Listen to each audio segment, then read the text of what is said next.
झूठे सुख को वो छोड़ नहीं पाता, और छोड़ भी दे तो उसके पास विकल्प नहीं कि करूं क्या। ब्रह्मा विष्णु महेश सोचते हैं कि हम सुखी नहीं, क्योंकि उनका इतिहास देखिएगा। आप पुराणों को कभी पढ़ा हो, नहीं तो रिमाइंड करना कभी कभी। अब थोड़ा सा उदाहरण देंगे आपको। जैसे भगवान शंकर जी को हम भगवान मानना करते थे, कंप्लीट गॉड मानते थे, मृत्युंजय कालज्जय सर्वेश्वर महेश्वर कहा करते थे। इसको हम कहें कुछ भी, लेकिन ये परमात्मा नहीं है, कंप्लीट गॉड नहीं है। उदाहरण के लिए ये सुखी भी नहीं है। कैसे? एक समय विष्णु जी भी सुखी नहीं है। विष्णु अवतार श्री रामचंद्र रूप में राजा दशरथ के घर जन्म लिया, ये सभी हमारे धर्म गुरु भी बताते रहे हैं, और इनके लीला, इनकी जीवनी भी बताती। श्री रामचंद्र उर्फ विष्णु जी कितने सुखी थे आपको खूब पता है। छोटी सी उम्र में विवाह हुआ, विवाह होते ही वनवास हुआ, और वनवास के अंदर उनकी धर्म पत्नी का अपहरण हुआ। रावण के साथ युद्ध हुआ, करोड़ों जीवों का विनाश हुआ। उसके बाद फिर वापस आए, लेकर अपनी धर्म पत्नी सीता जी को घर पे लेकर आए। किसी धोबी के कहने से उनको घर से निकाल दिया, गर्भवती को। पुत्र कहीं, परिवार कहीं, और श्री राम कहीं। वो प्राणी सपने में सुखी नहीं हो सकता जिसके बालक दुखी हो कि तो जंगल के अंदर। जिस समय श्री रामचंद्र जी को वनवास प्राप्त था, सीता जी का अपहरण हो चुका था। सीता जी का अपहरण हो चुका था। श्री रामचंद्र जी विलाप कर रहे थे, रो रहे थे सीता जी की खोज में। ऊपर से भगवान शंकर अपने द्वीप से, अपने लोक से श्री रामचंद्र जी अर्थात विष्णु जी को प्रणाम कर रहे थे। ऊपर से पार्वती जी की दृष्टि पड़ी कि किसको प्रणाम कर रहे हैं महेश्वर। पूछने पर पता चला कि नीचे जो व्यक्ति रो रहा है, वृक्षों से लिपट लिपट कर रो रहा है, पशुओं से गले मिल रहा है, उनसे पूछ रहा है मेरी सीता कहाँ गई, उसको ये प्रणाम कर रहा है। और उसको विष्णु भगवान का अवतार बता रहा है कि भगवान विष्णु है। पार्वती जी को ये बात अच्छी नहीं लगी, उसको विश्वास नहीं हुआ कि सचमुच ये व्यक्ति जो सामने रो रहा है और जिसकी पत्नी का अपहरण हो चुका है, जिस कारण से रो रहा है, तो ये भगवान नहीं हो सकता। पार्वती जी ने कहा कि जो व्यक्ति रो रहा है आप उसको भगवान बता रहे हो, मुझे विश्वास नहीं। मैं तो इसकी परीक्षा लूंगी और सीता रूप बनाऊंगी इसकी पत्नी का।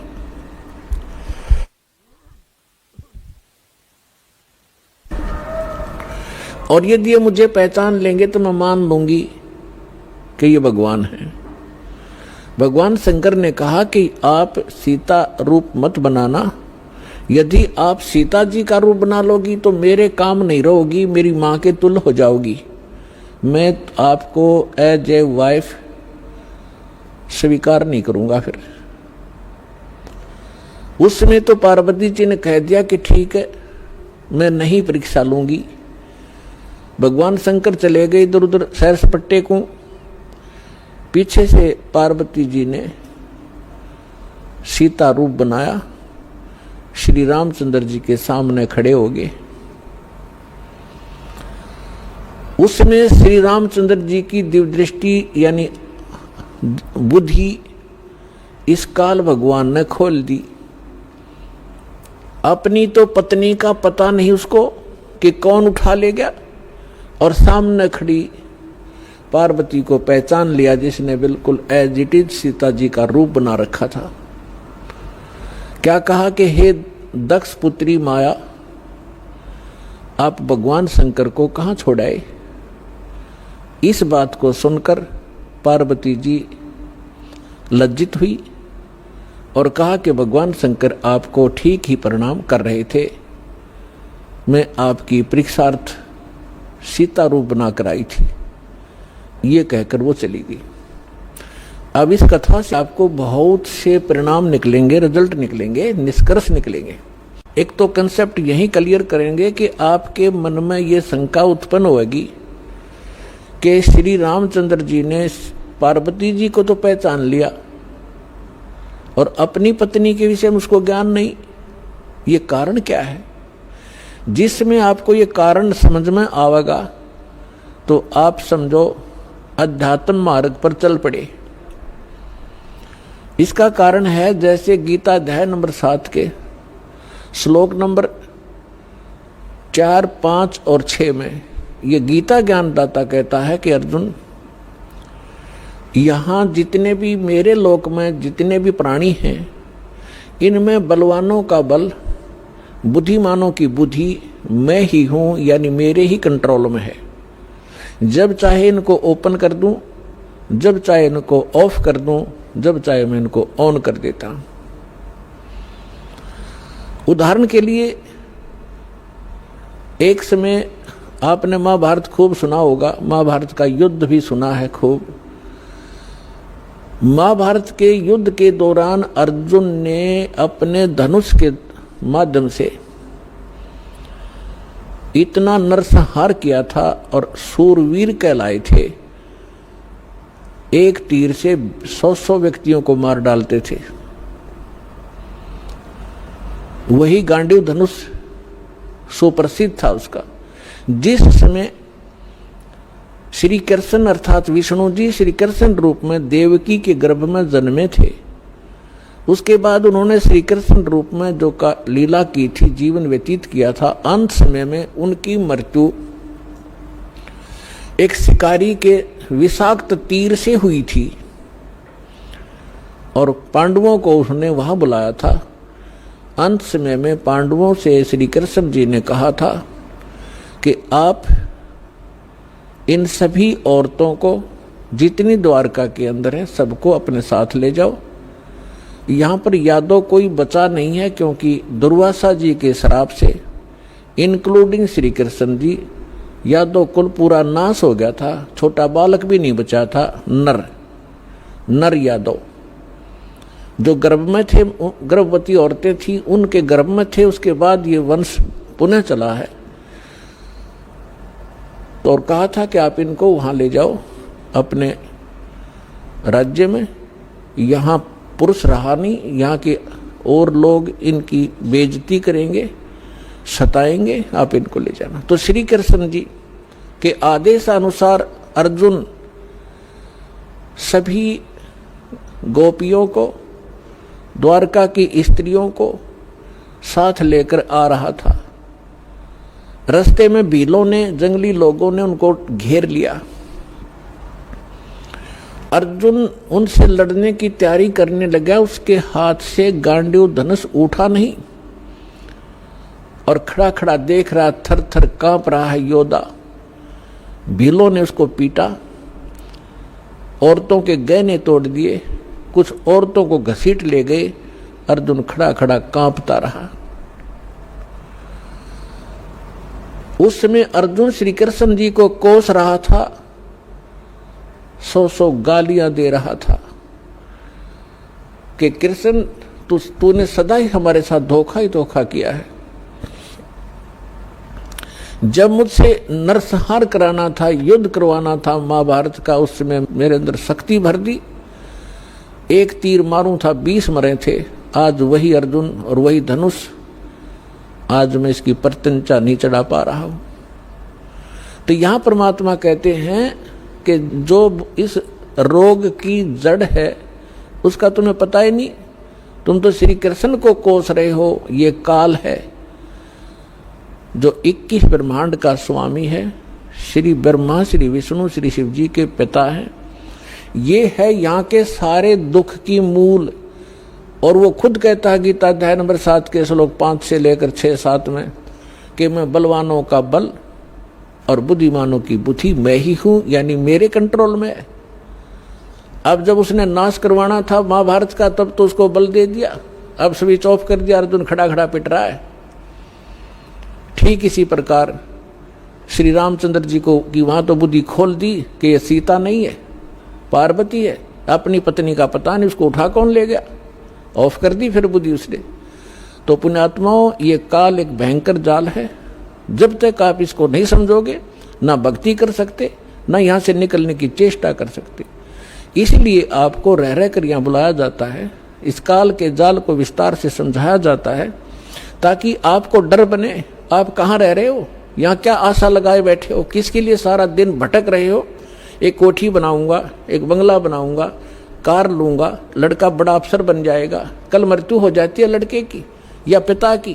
तो आप देख रहे कितने दुर्घटनाएं होती हैं। पीछे केदारनाथ के अंदर हजारों की संख्या में सहपरिवार मारे गए ऐसे लोक में, और आप सुख खोज रहे हो। परमात्मा आके हमें बताया करते थे, तो भगवान परमेश्वर ने आके हमें बताया कि इसका एक विकल्प है। वो स्थान न्यारा है, वो भगवान न्यारा है जो कभी दुख नहीं देता। आप अंगारों में और शीतलता खोज रहे हो, आप काल के लोक में सुख खोज रहे हो। अब प्रसंग पर आते हैं कि ब्रह्मा विष्णु महेश भी सुखी नहीं। अब उधर से जब भगवान शंकर को पता लगा कि काल के हाथ में बुद्धि, उसने बुद्धि ऑन कर दी शंकर भगवान की, दिव्य दृष्टि से देखा और अपनी पत्नी से पूछा कि तू क्या पार्वती रूप बनाकर गई थी, ना सीता रूप बनाकर गई थी तू? तो उसने मना कर दिया कि नहीं, मैं नहीं गई भगवान, मैं नहीं गई। कि झूठ बोलती है तू झूठ बोलती है।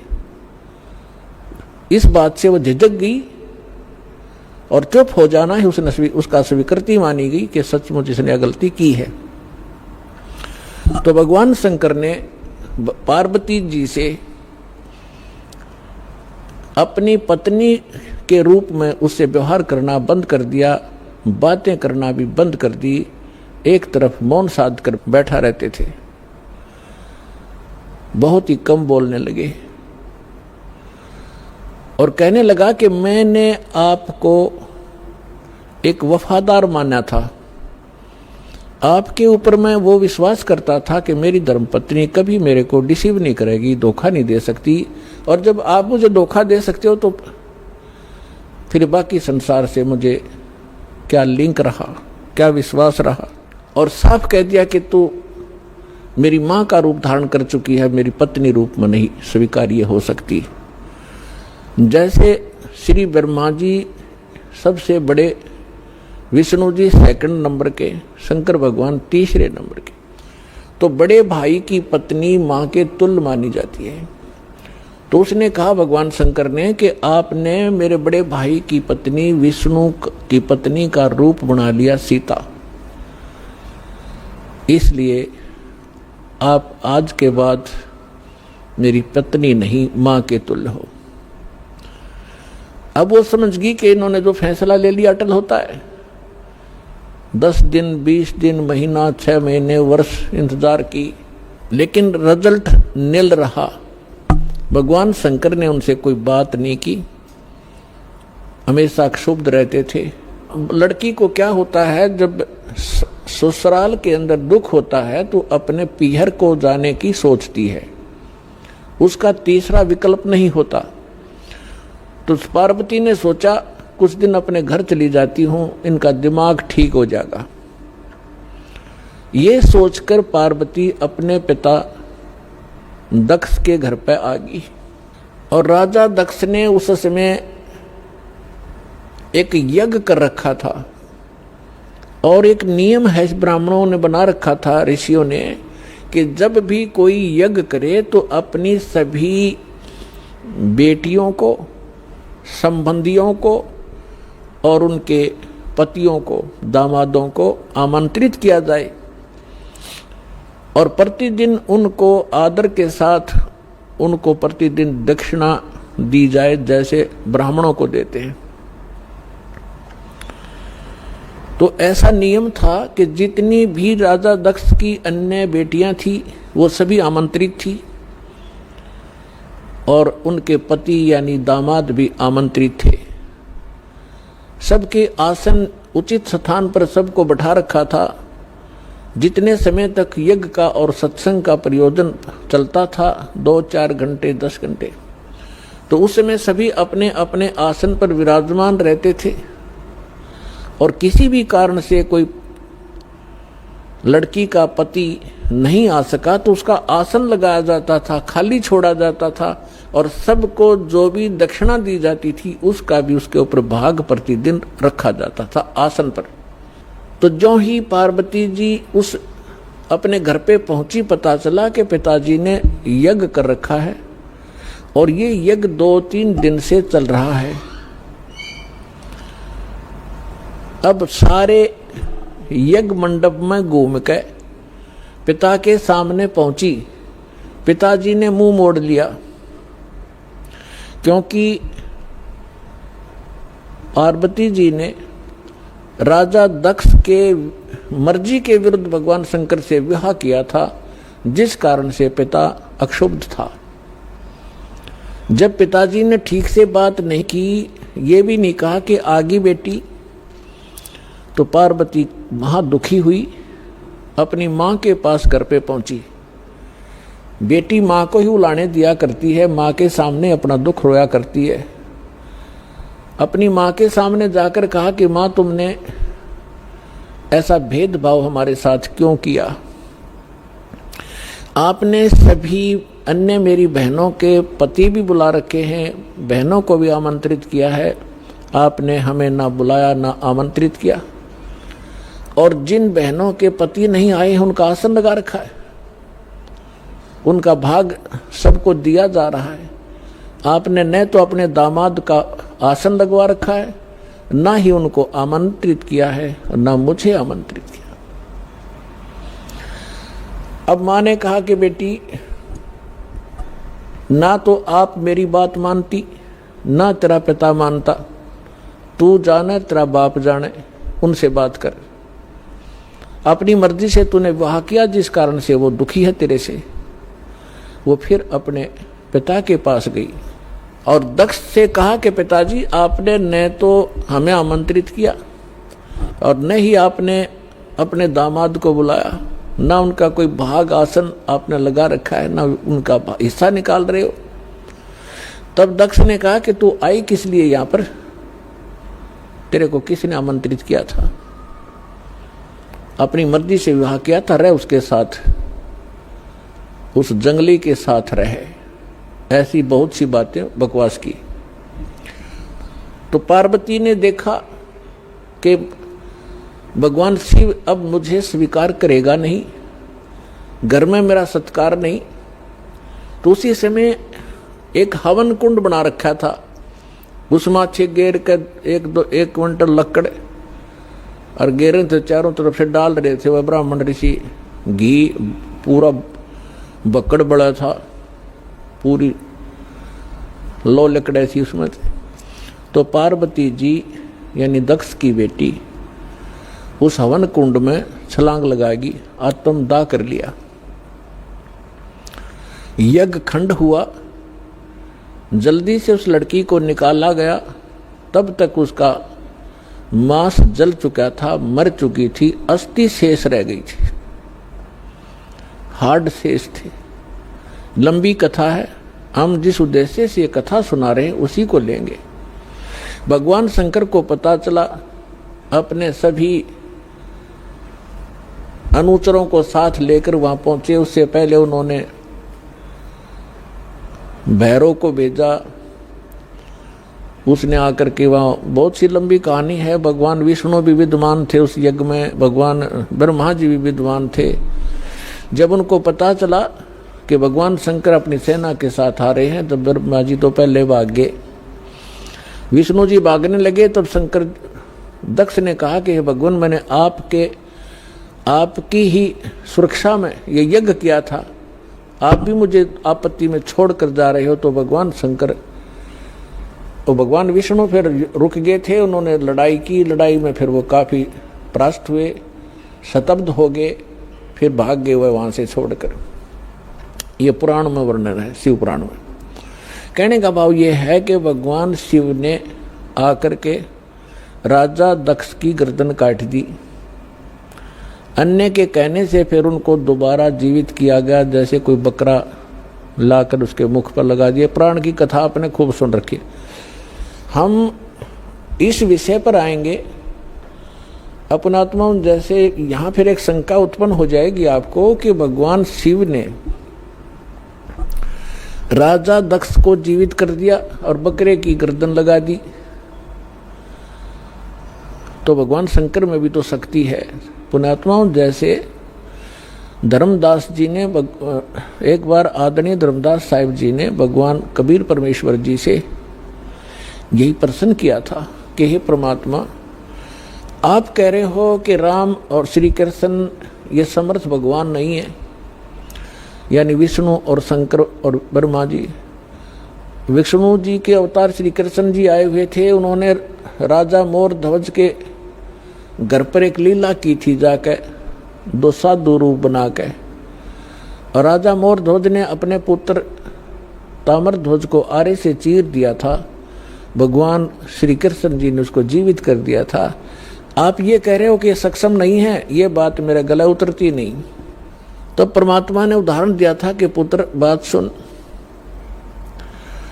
यहां तो मोर ध्वज के पुत्र ताम्र ध्वज को श्री कृष्ण जी ने जीवित कर दिया आरे से दो फाड़ कर होने के उपरांत, और उसका सगा भांजा सुभद्रा पुत्र अभिमन्यु महाभारत के युद्ध में मारा गया था।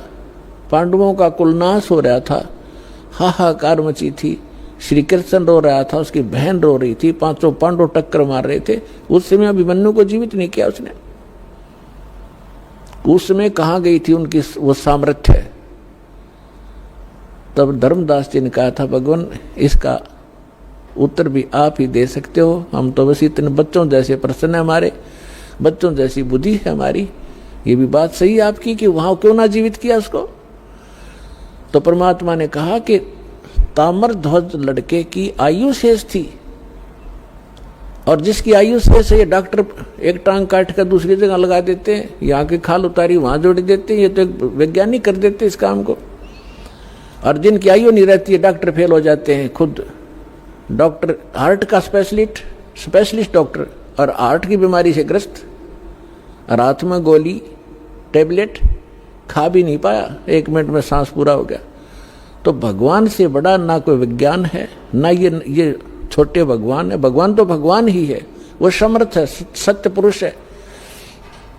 तब परमात्मा ने बताया कि ताम्र ध्वज की आयु शेष थी, अभिमन्यु की आयु इतनी ही थी, और ये भगवान इतना ही काम कर सकते हैं।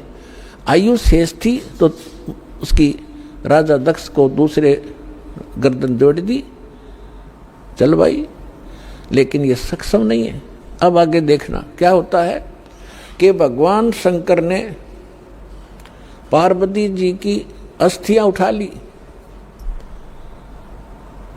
और 10,000 वर्ष तक उसको सीने से लगा के पार्वती पार्वती दक्ष माया दक्ष पुत्री करते करते पागलों की तरह भटकता रहा। अपने आत्मा अब ये हम भगवान ब्रह्मा, भगवान विष्णु, भगवान शिव जी को सुखी माने, ये सुखी है, ये सुखी व्यक्ति के लक्षण है। 10,000 वर्ष तक पागलों की तरह खाना ना पीना ना, हाय पार्वती, हाय दक्ष माया, हाय दक्ष की पुत्री।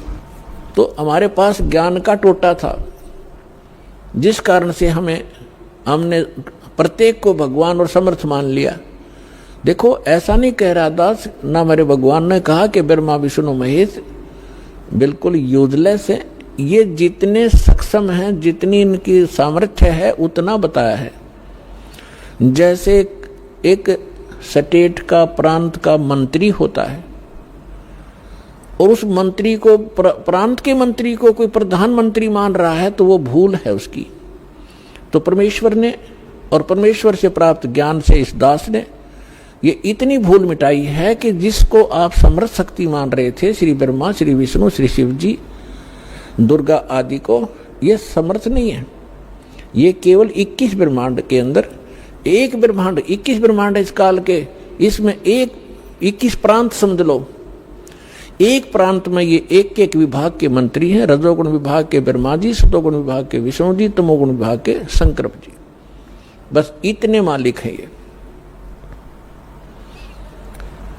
और ये किसी के संस्कार को कम और अधिक नहीं कर सकते, वर्क डन ही देते हैं, अपना किया कर्म ही प्राप्त कराते हैं।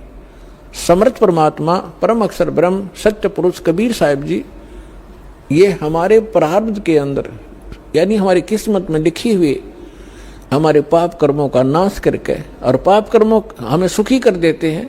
हमारी मृत्यु होनी हो उसको टाल देते हैं।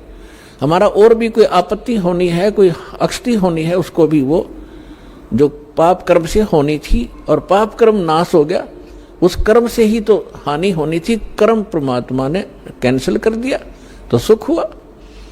तो ये केवल समर्थ परमात्मा ही कर सकते हैं।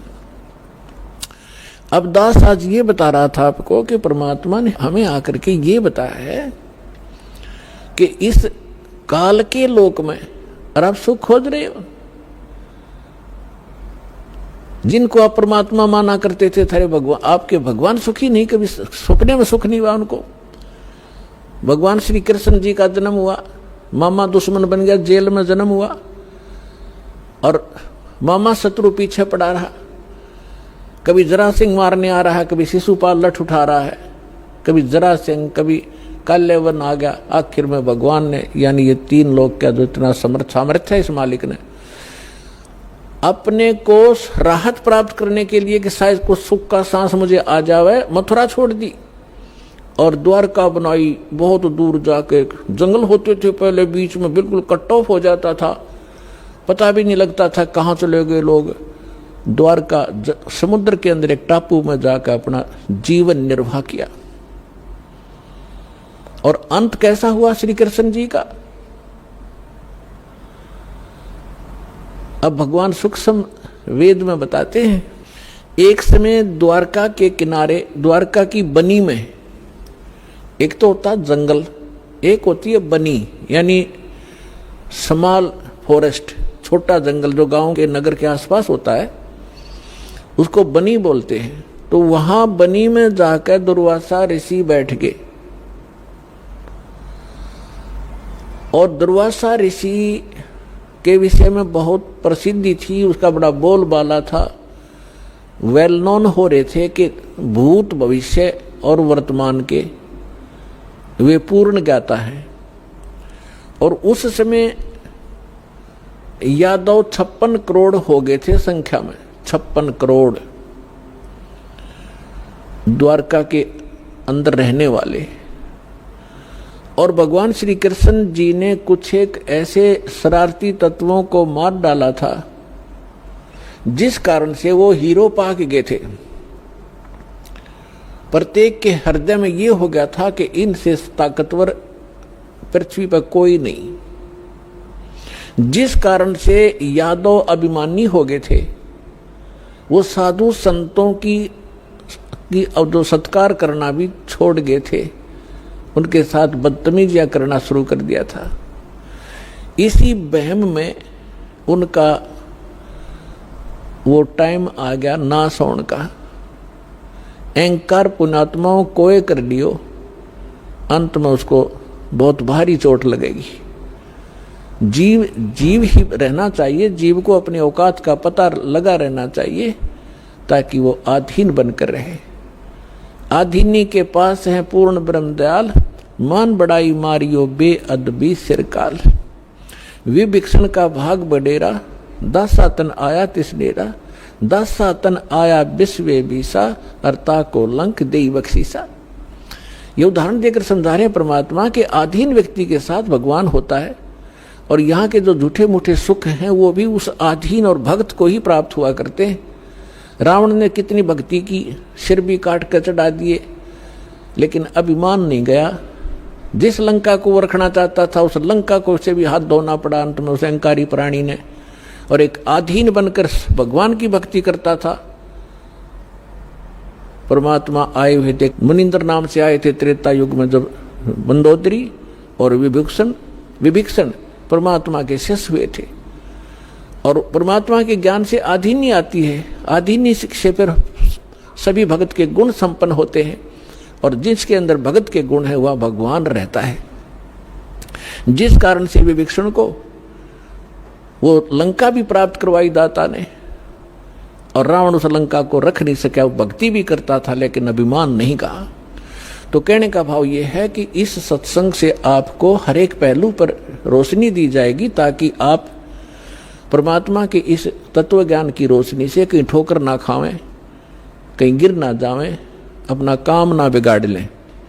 ये फाउल पॉइंट आपको गिनवाए जा रहे हैं भक्ति के अंदर जो होते। तो यहाँ परमात्मा कहते हैं कि आदिनी के पास है वो पूर्ण ब्रह्म दयाल, मान बड़ाई मारियो हो बेअदबी सिर काल।